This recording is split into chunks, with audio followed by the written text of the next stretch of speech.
Hemos llegado a ese ratito de la semana en el que hablamos de alguna cosa que tenga que ver, bueno, pues con que entrañe algún misterio, que sea un poco objeto de leyenda, y como siempre para ese momento nos acompaña nuestro amigo, el presidente de la Asociación Amigos del Mundo, José Antonio Echavarría. José Antonio, hola, ¿qué tal? Muy buenas noches. Hola Inés, buenas noches. No tengo muy claro exactamente de qué vamos a hablar, pero a mis espaldas tenemos la Catedral de Notre Dame. Pues sí, la Catedral de Notre Dame en principio la tenemos ahí como un ejemplo más de las catedrales. Pero lo que vamos a hablar esta noche es del secreto, yo diría más del misterio de las catedrales templarias.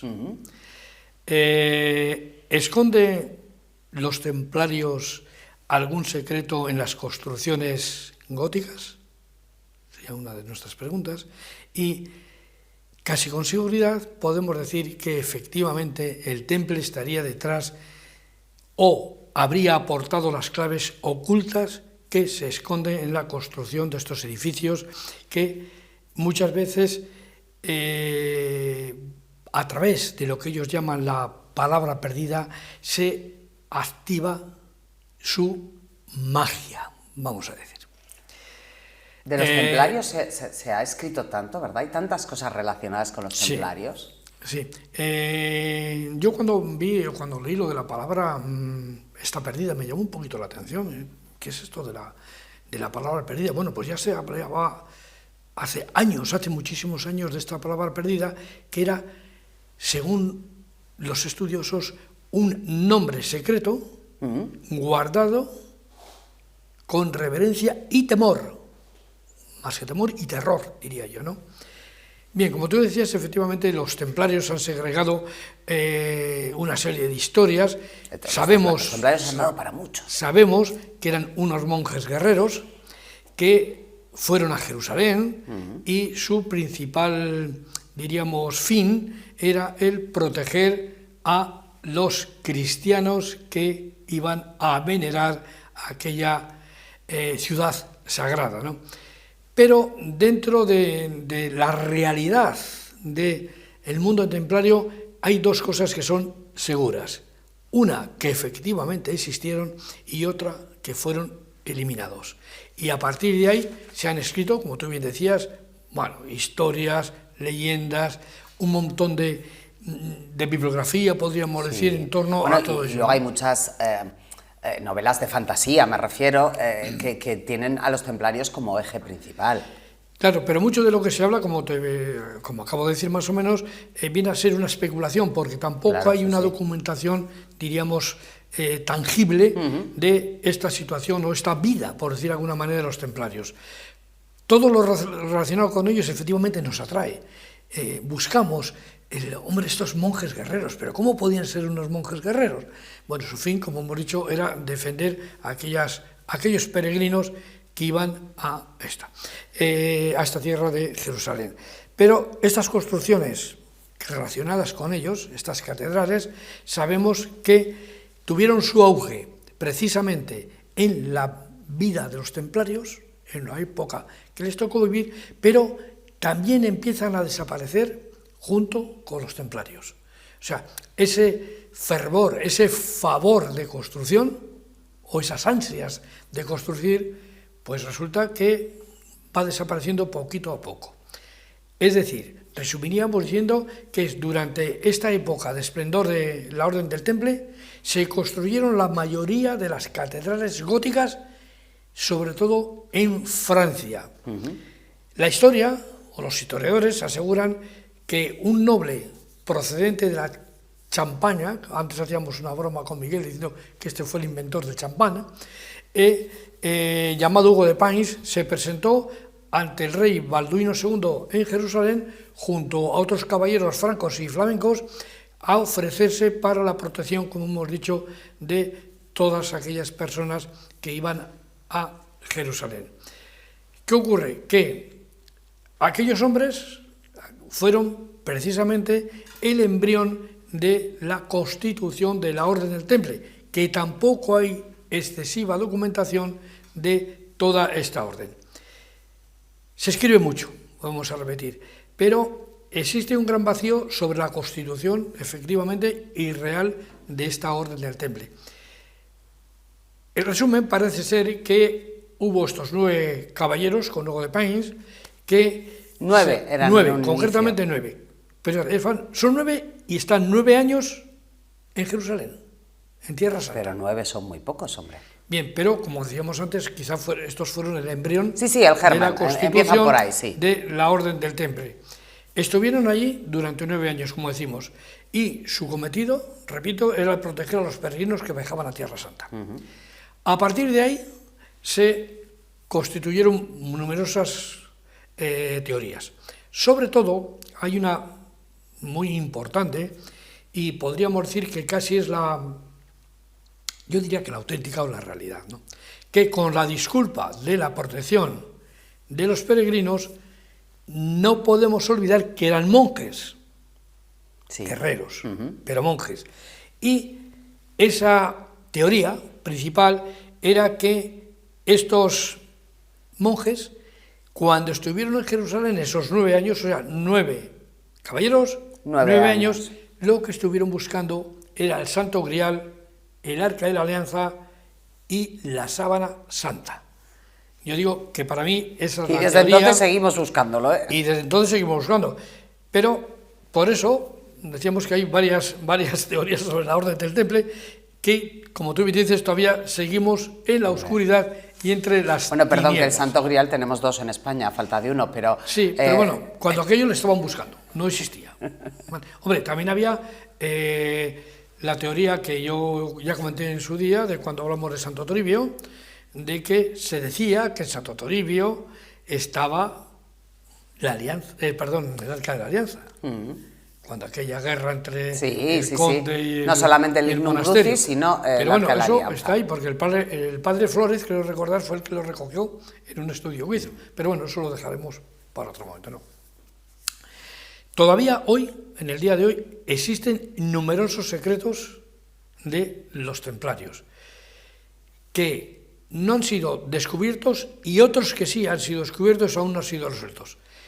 Y se señala como parte principal que había 3 enigmas que rodean todo de este verdadero origen. Uno era, como digo, el verdadero origen de los templarios. Otro, su iniciación, que también es muy oscura, ya que entre el año 1150 y 1250, solo en Francia se inició la construcción de 150 catedrales, casi diríamos en 120 años, 130, o sea, 150 catedrales. ¿Quién paga eso? El pueblo. El pueblo, entre comillas, ¿pudo la Orden del Temple, a raíz de lo que encuentra en Jerusalén, financiar este movimiento? Y luego tenemos el tercer enigma, que el tercer enigma es alrededor del arte gótico, la cantidad de maestros constructores, vidrieros y canteros que hicieron falta para desarrollar estas monumentales obras. Parece, como decimos, que tendría que ver el temple, según algunas propuestas, señalan que algo vino de Jerusalén que propició este movimiento. Bueno, ahora me lo explicas. Perdón, ya hay un historiador las preguntas. Que apela al libro de Funcanelli, que es El misterio de las catedrales, donde este autor dice que propone que, leídas con atención y paseadas con ojos de iniciado las catedrales, contienen multitud de enigmas y mucha información cifrada. Vamos a ver el vídeo número 1. La arquitectura gótica es por demás inquietante y misteriosa. Técnicamente aún se desconoce cómo entre los siglos XII y XIV de nuestra era, únicamente en Francia se construyeron 150 catedrales del tamaño de Notre Dame, una empresa totalmente extraordinaria, ya que en aquel entonces hubiera parecido imposible de financiar, puesto que Francia se encontraba casi en la miseria. Existen muchas hipótesis con respecto a cómo fueron construidas. Desgraciadamente, dichas hipótesis no explican cómo pudieron resolver los maestros de obras de hace poco más de 800 años problemas técnicos que la ciencia moderna aún no consigue solucionar.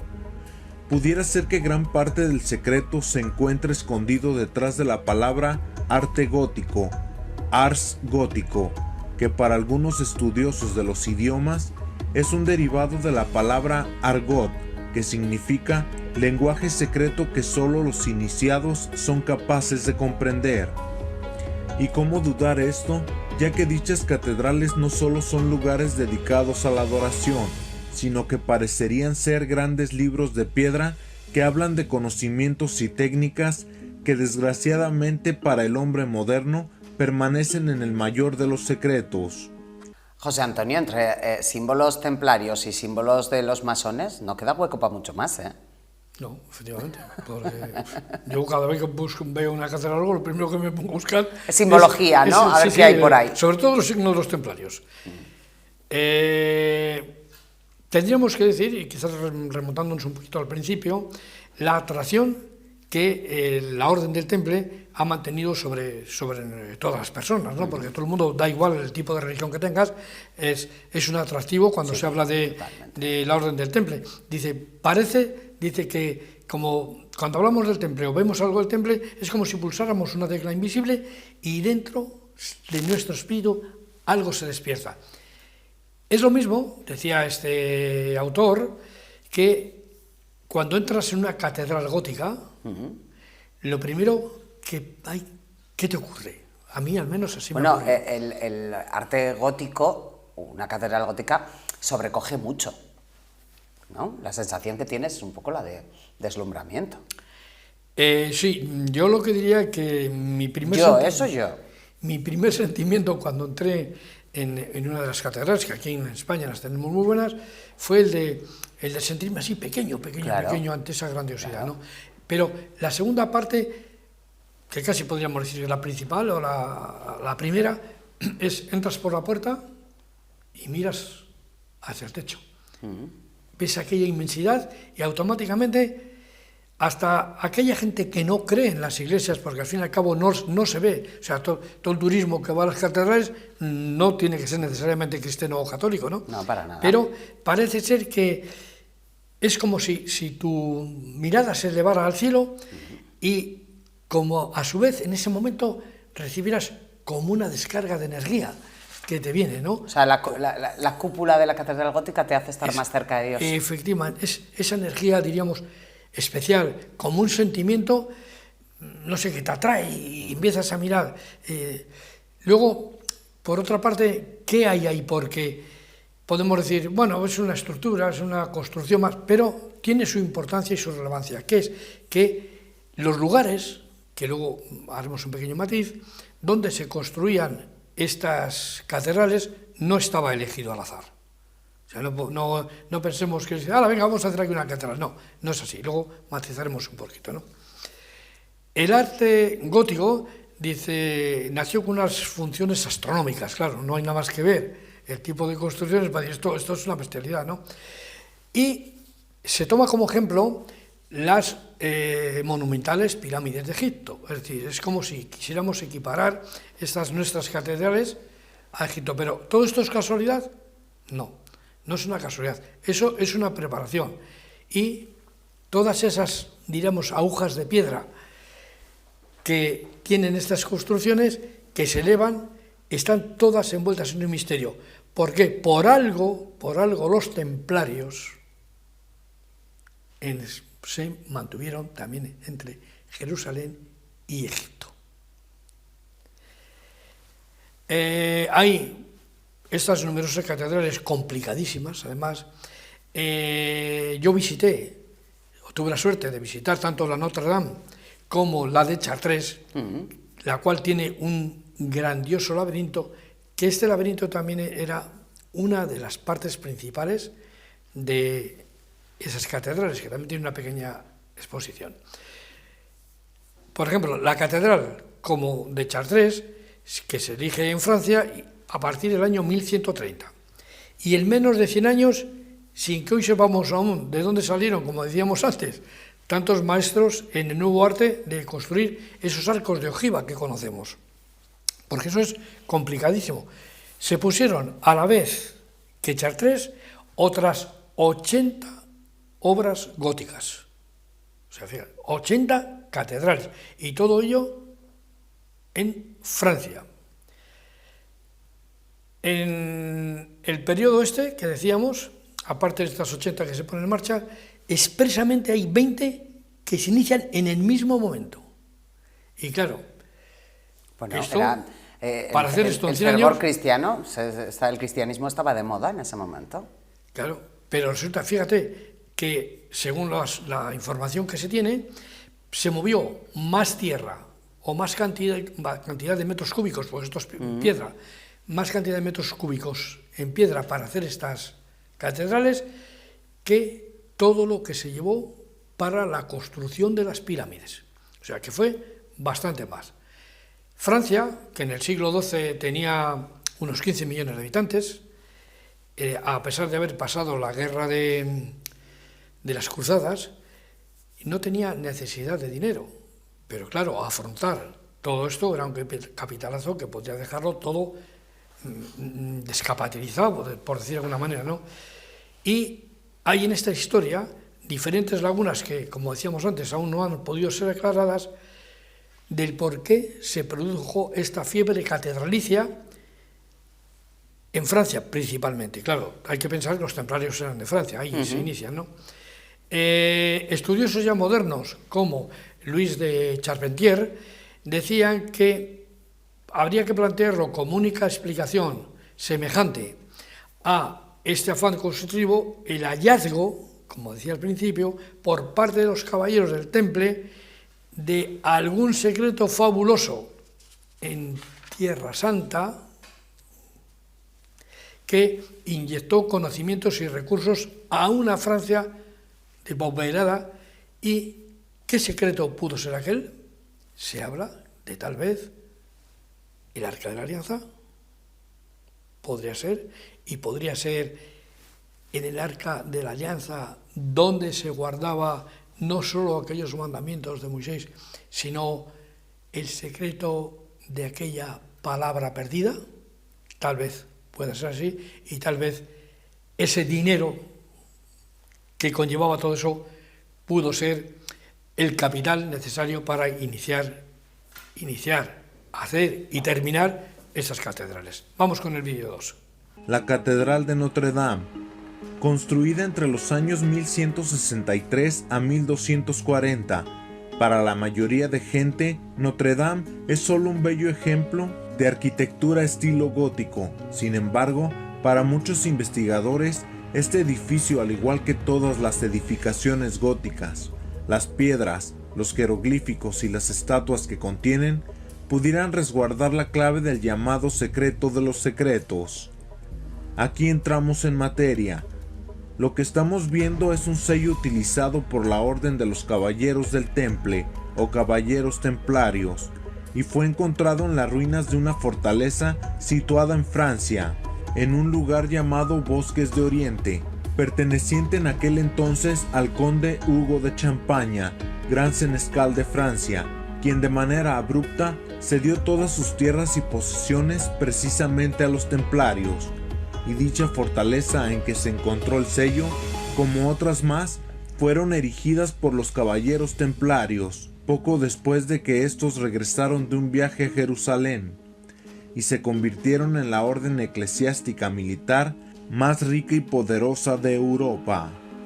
La teoría es, José Antonio, si yo te he seguido bien el hilo de toda esta historia, es que quizá los templarios encontraron en Jerusalén el Arca de la Alianza y allí había financiación de algún tipo para la construcción de tantas catedrales a la vez y a la par algún secretillo para tanto artisteo. Sí, es posible.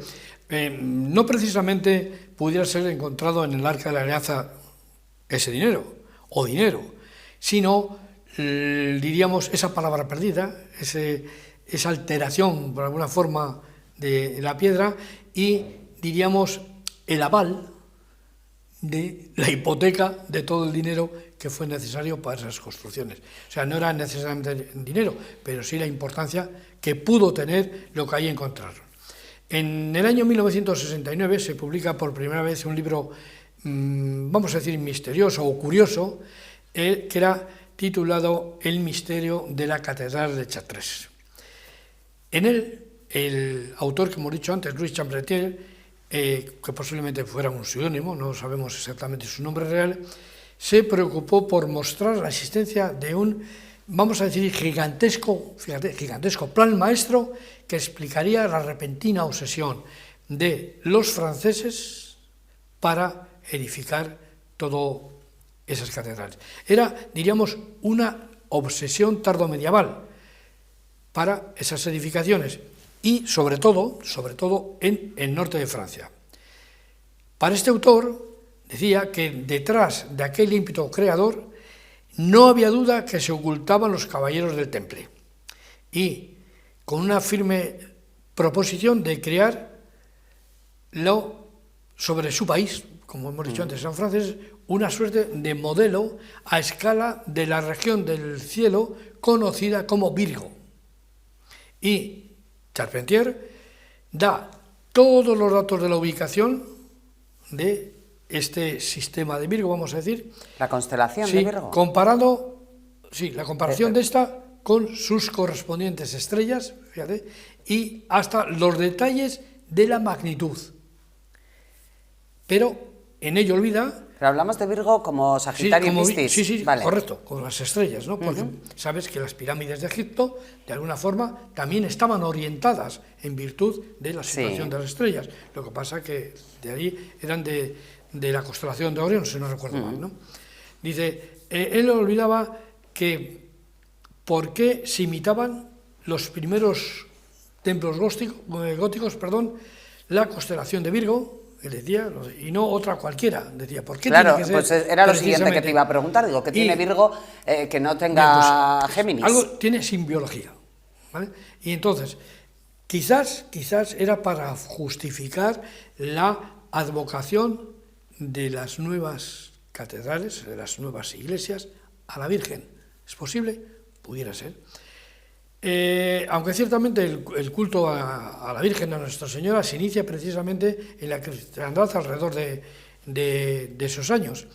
Pero no podemos olvidar que este vínculo estaría muy asociado con la Notre Dame y la Virgen Celestial. La Notre Dame, ya sabemos, significa Nuestra Señora. Entonces, ahí parece ser que se trata de crear ese vínculo de las catedrales con la Virgen María.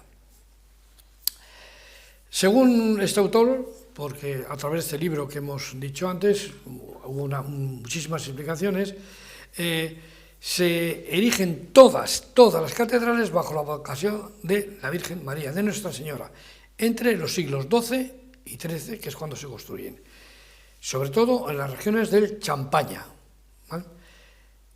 En Picardía, en Aix-en-France y en Neustria. Se diseñaron para representar todo el suelo que era preciso dentro de, diríamos, las líneas rectas entre las diferentes estrellas de Virgo. Era continuar con una tradición milenaria que buscaba imitar sobre el suelo, como hemos dicho, lo que había en los cielos, y obtener así el dominio sobre las citadas fuerzas de origen cósmico. O sea, a ver si te estoy entendiendo bien. Todas estas catedrales se sitúan en Francia y entre todas dibujan la constelación de Virgo. Correcto. Vale, entonces sí te he entendido. Bien. Esta idea de esta constelación de Virgo no es algo nuevo en Francia, es algo que diríamos que fue copiado de los egipcios, porque ya ellos hicieron algo similar al construir la meseta de Giza, que es donde se encuentran las pirámides, sus tres grandes pirámides, Keos, Micerinos y Kefren, y imitando, pero en este caso fueron las estrellas de la constelación de Orión, como habíamos dicho antes. O sea, no la de Virgo, la de Orión. Aquí, lógicamente, estábamos ya mucho más avanzados en el tiempo, ya teníamos la cristiandad, por decirlo de alguna manera, y todo esto se aferra al dar, diríamos, ese conocimiento, esa aceptación ya definitiva de la Virgen María. Esta idea de Orión, como hemos dicho, en concreto llegó a la zona de Kurdistán, Irak, donde los seguidores de cierto califa, llamado Yezid en el siglo XI, marcaron también 7 lugares diferentes y privilegiados a través de los cuales ellos creían que podrían alcanzar los cielos con la ayuda de Lucifer. No lo hubiese acertado, quiero decir, que pinta Lucifer en todo esto. Claro, pues ya ves, era al contrario, estamos hablando primero de la cristiandad, y aquí ya no estamos hablando de la cristiandad, ¿no? Los yezidíes, que así se llamaban, esconden estas claves que ellos habían detectado o encontrado en 7 torres y afirman que esas son las que se llamaron posteriormente las Torres del Diablo. Las diseminaron y cubrían una superficie mayor que la dibujada por las catedrales francesas, extendiéndose por los actuales territorios de Irak, Níger, Siberia, Siria, Sudán, Turquestán y los Urales. Bien, pues visto esto, tenemos que pensar que también los templarios debieron acceder a ese conocimiento y a ese saber, y si creemos lo que dice Chambertier, levantaron sus catedrales siguiendo un diseño celestial, o celeste mejor dicho, similar, y poniendo en marcha aquel proyecto que superaba en complejidad arquitectónico todos los precedentes. Y, ojo al dato diríamos, la silueta de Virgo sobre Francia, y que en efecto se obtiene uniendo, como decía antes, las líneas rectas, sí. La ubicación de las primeras grandes catedrales góticas se extiende sobre una superficie de 33.600 kilómetros cuadrados y, lógicamente, debió requerir de sus constructores unos conocimientos geodésicos de máxima precisión. Vamos con el vídeo 3. Toda Europa se unificó con el fin de conquistar los lugares santos, lo que se conocería como la Primera Cruzada.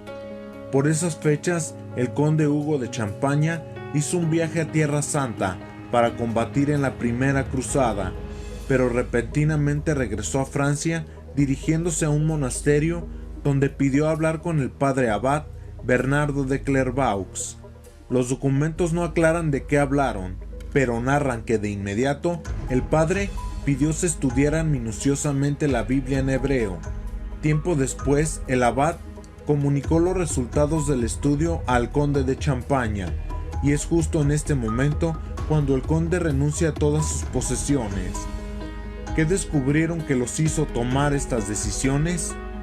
En el año de 1118, el conde Hugo de Champaña regresa nuevamente a Tierra Santa, esta vez acompañado de 9 caballeros, con la supuesta misión de proteger a los peregrinos de los santos lugares.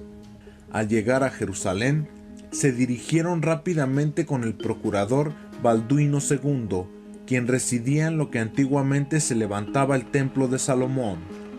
El procurador los recibió y el conde de Champaña le entregó un documento sellado que le fue dado por San Bernardo de Clairvaux. La constelación de Virgo, José Antonio, en principio para honrar a la Virgen María. Efectivamente. Sí, tiene una pequeña explicación que luego la veremos. Vale. Pequeñita. Es decir, resumiendo un poquitín, digamos que dibujaron la constelación de Virgo, siguiendo sus alineaciones, sobre un territorio mayor que el Principado de Asturias. O sea, ten en cuenta que las catedrales más o menos fueron en la zona norte de Francia, ¿no? Entonces, podríamos entender que las catedrales, los templos de Chartres, Amiens, Bayeux, Eveus y Reims imitaban el plano de Virgo. ¿Qué buscaban en realidad? Quizás la construcción de un super talismán en ese territorio. Es posible. Lo que pasa es que el talismán pues no está libre de que haya incendios.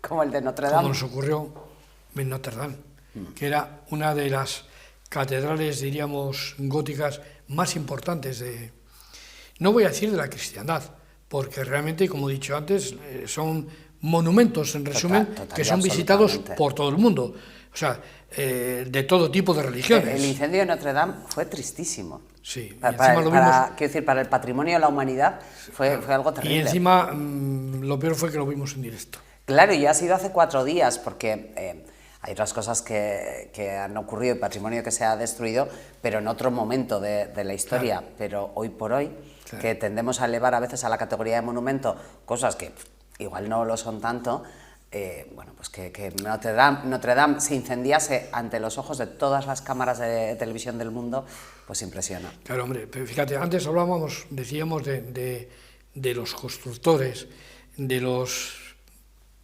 picapedreros, voy a decir, de los artistas del vidrio. Si te fijas, no hay que ir muy lejos, si vamos simplemente ahí a la catedral o iglesia catedral de Casturdiales, ahí podemos ver, y aquí tenemos un montón de iglesias que tienen unos trabajos maravillosos, que hoy sería prácticamente imposible hacerlos. Entonces, tú fíjate, la Sagrada Familia, por ejemplo, mira los años que se lleva construyendo, y todavía no se ha terminado, y no sé si lo veremos terminado. No sé si lo veremos. Esperemos que sí. Pero vamos, quiero decirte que era un trabajo, una maravilla, cómo aquella gente podría hacer eso. Tendría... Yo te voy a dar una explicación, no, bien, un chascarrín. Dime. Esto, yo creo que además lo dije cuando lo de las pirámides. Mi hermano, que es muy sarcástico, siempre que se habla de la posibilidad de que para la construcción de las pirámides hubiese habido ayuda exterior de ovnis, que a ti te encanta, o de gente de otros mundos, mi hermano siempre dice, las pirámides se construyeron porque no había sindicatos, pues a base de esclavos, y las catedrales 3/4 de lo mismo, a base de trabajadores que se cobraba, etcétera, y era un sistema de movimiento, pero siempre ha habido gente artista. Yo sé que tú me dices, ¿cómo hacían esas vidrieras? Siempre ha habido gente artista. Pero tú fíjate, estas personas que picaban la piedra, de tal forma que parece que está como si fuera dibujada, el tiempo que tendría que llevar, la delicadeza para tallar todo eso, la complejidad que lleva todo eso. Es que es asombroso. Y dices, bueno, pero si hoy una persona que se dedica al arte para hacer una estatua de piedra tarda la tira de tiempo, y estamos hablando de una, y generalmente son grandes, que se trabajan muchísimo mejor, a esas pequeñas estatuas. Fíjate en la Catedral de Santiago de Compostela, en León, que hemos comentado antes, Segovia, ¿qué catedrales tenemos? ¿Qué trabajos tan maravillosos lleva eso? Yo creo que es impensable hoy hacerlo con esa delicadeza que se está haciendo, a pesar de que tenemos nosotros, hay la de Barcelona, ¿no? La Gran Familia, pero no lleva tanta piedrecita, por decir de alguna manera, trabajada con tanto cantero y tanto esmero, ¿no? Bien, a modo de resumen, podríamos decir que a la vista de los viajes que realizaban o que realizaron los templarios, entre ellos el Hugo de Champagne, a Tierra Santa, da la sensación de que se formó o formaron parte de una expedición que buscaba realmente, o que buscaron en Tierra Santa. Algo importante, porque de allí vinieron con algo. Así nos va a aparecer en uno de los vídeos. Algo encontraron que lo sacaron en secreto de Jerusalén. ¿Será cierto que los templarios llegaron a conocer el sentido de la palabra perdida? ¿Era la palabra perdida no un talismán, sino alguna fórmula que quizás también fue usada previamente por los egipcios para hacer las pirámides? ¿O será cierto que si la encontraron fue lo que aplicaron a la construcción de las catedrales? Son bastante incógnitas. Decíamos que los primeros 9 caballeros, a ti te extrañaba que la orden hubiera sido, pero bueno, es como todo, estás iniciando una peña, ¿no?, de amigos, sí, y ocurre lo mismo.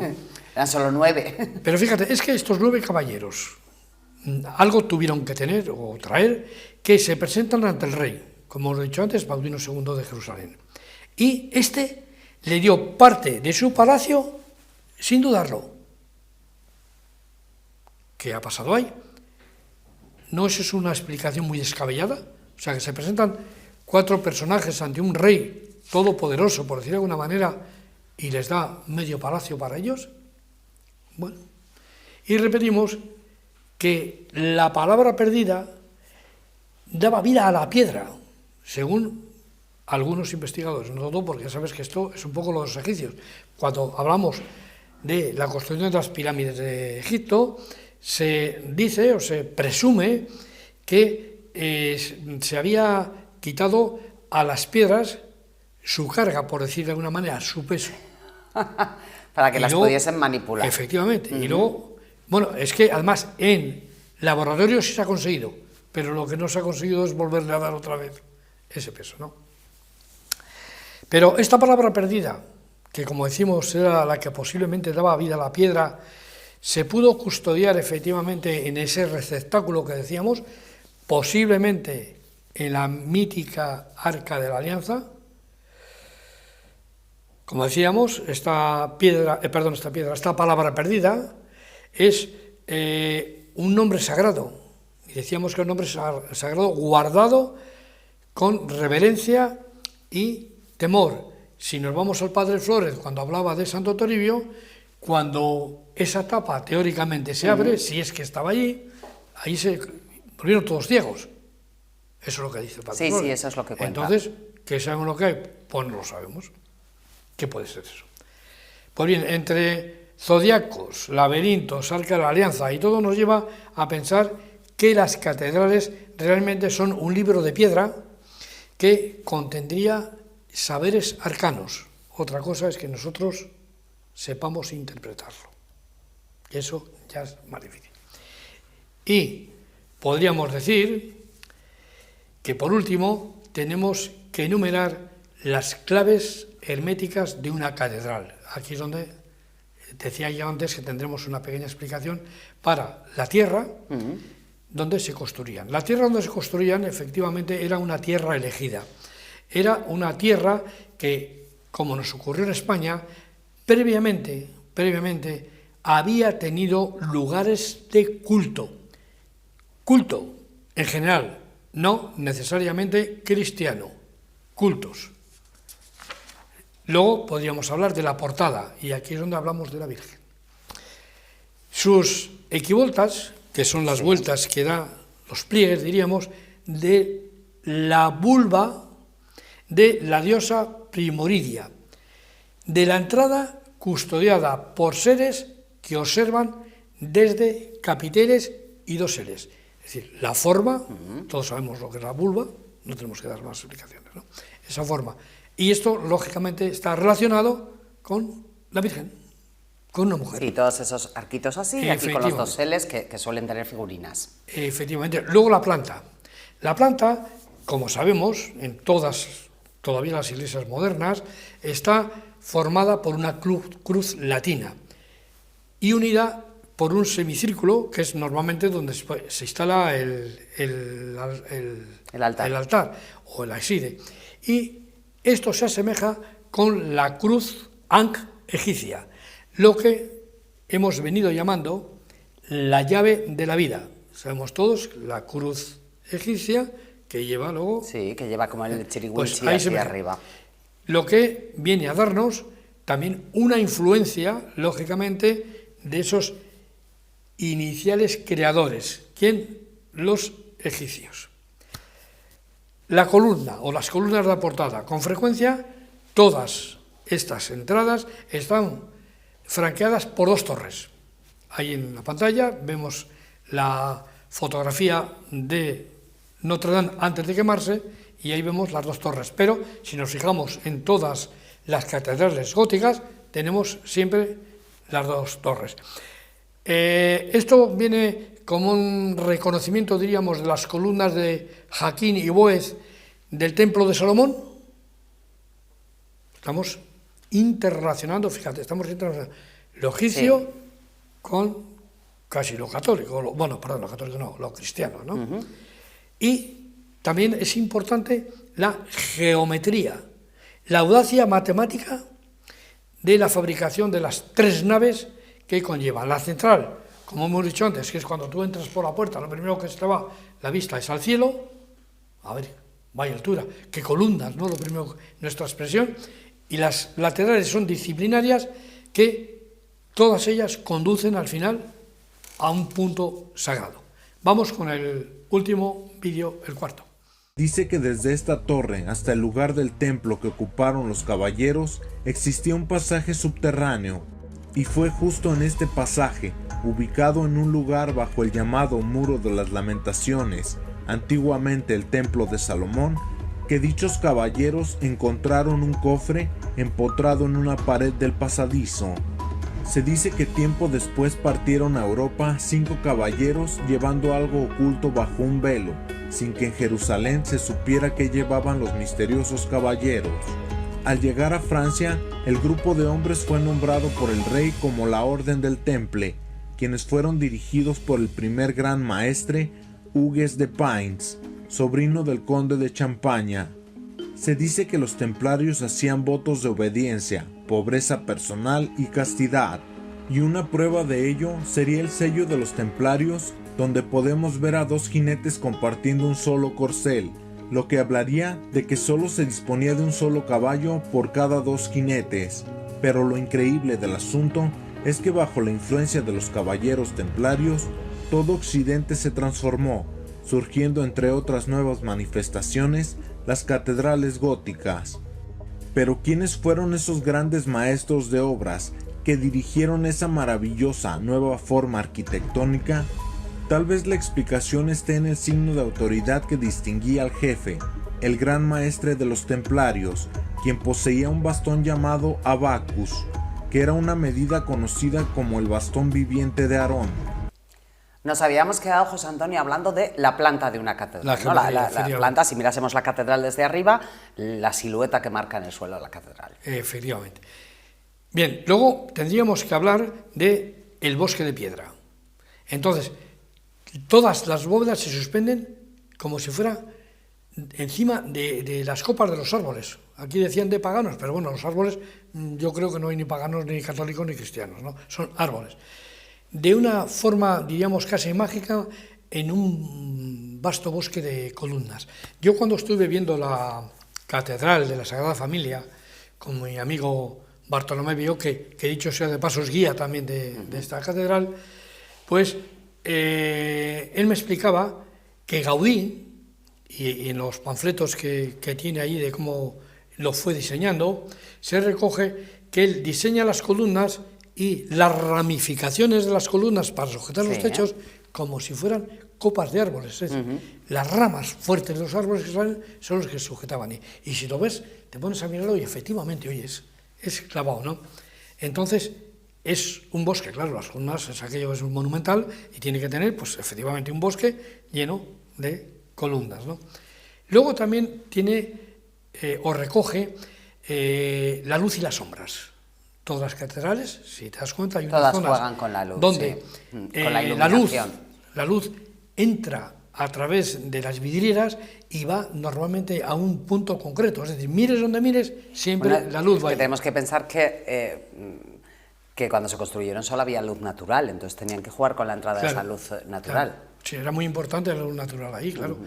Se dice que el peregrino debe de superar la oscuridad de las capillas. Las capillas son las que tenemos a los costados, ¿no? Las partes de los brazos de la cruz, ¿no? Hasta llegar a la luz. Buscando, ¿no?, la luz que normalmente siempre va a concurrir al ábside de la catedral. Es decir, ¿dónde? La zona redonda del final de la cruz, por decirlo de alguna manera. Luego también tenemos el laberinto, que consideran los autores que es como un sendero mágico de iniciación, que se conserva aún en muchísimas catedrales. Yo, precisamente, cuando estuve, que es el único laberinto que he visto realmente, es la de Chartres. Estuvimos recorriendo pasito a pasito el laberinto, que es un laberinto, bueno, ocupa todo lo que es prácticamente la nave central, en su, diríamos, pues es redondo, no es cuadrado, es redondo, ¿no? Y fue muy, digamos, muy interesante, y con ese sentimiento que decíamos al principio, ¿no?, que cuando estás allí le eches hay algo que te invade, da igual de la religión que sea, pero algo te invade porque realmente no es la religión la que lo atrae, sino tu propio espíritu, ¿no? Y luego diríamos que nos queda el estruendo y el silencio.